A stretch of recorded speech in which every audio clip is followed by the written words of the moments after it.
Let's have a look at the international newspapers now. Nick Rushworth joining me here on set. You're starting off, or you're talking really just about one thing, aren't you? The US TV debate with Romney and Obama. This was, of course, the debate on foreign policy.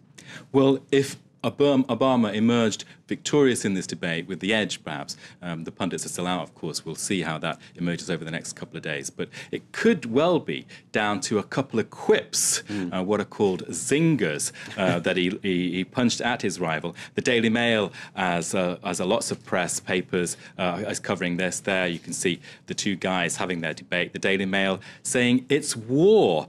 And it's focusing on a statement by Obama that Romney sees US naval forces levels as like a game of battleship. Now, the top one-liner, or zinger, was Obama's reply to Romney when he said the US Navy has fewer ships than at almost any time since a century ago.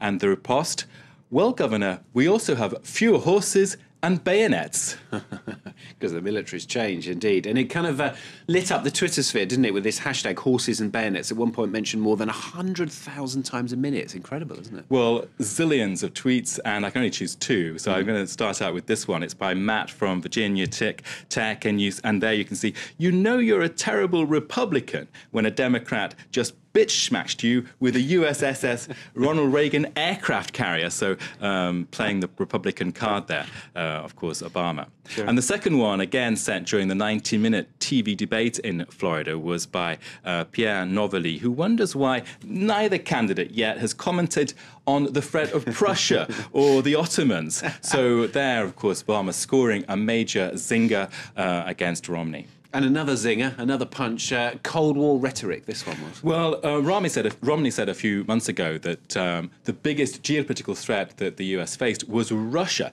Now, of course, Obama leapt on that. He dinged Romney, saying that, well, basically what Romney wants is to bring the 1980s back in terms of foreign policy. The HuffPost there is reporting on that.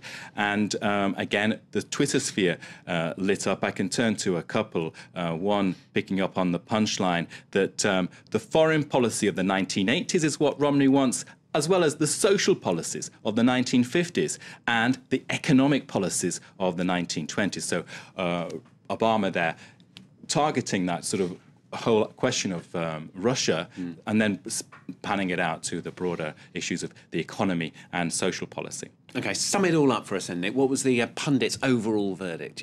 Well, I turned to a piece in the New York Times by Frank Bruni. And, of course, I was expecting this morning to go through one by one Iran, Afghanistan and so on. But what emerged in this debate, and the parts of it that I was able to listen to, was that time and again it was all coming back to domestic politics. So, a question was asked about foreign policy, and they twisted it. They brought it back to Detroit car manufacturing or whatever domestic issue they were pushing.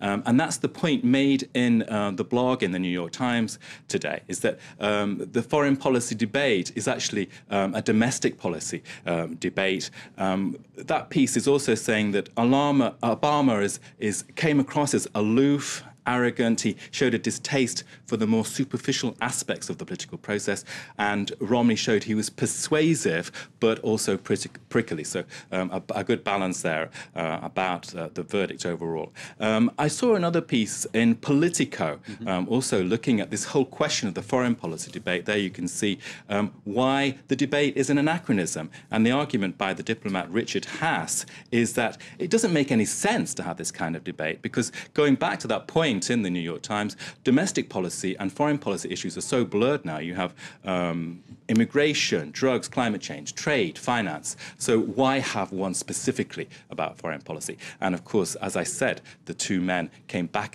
time and again to domestic issues. Nick Rushworth, reviewing, if you like, the TV debate in the international newspapers and on the Twitter sphere as well. Thanks very much. You're on Force Fan Cat.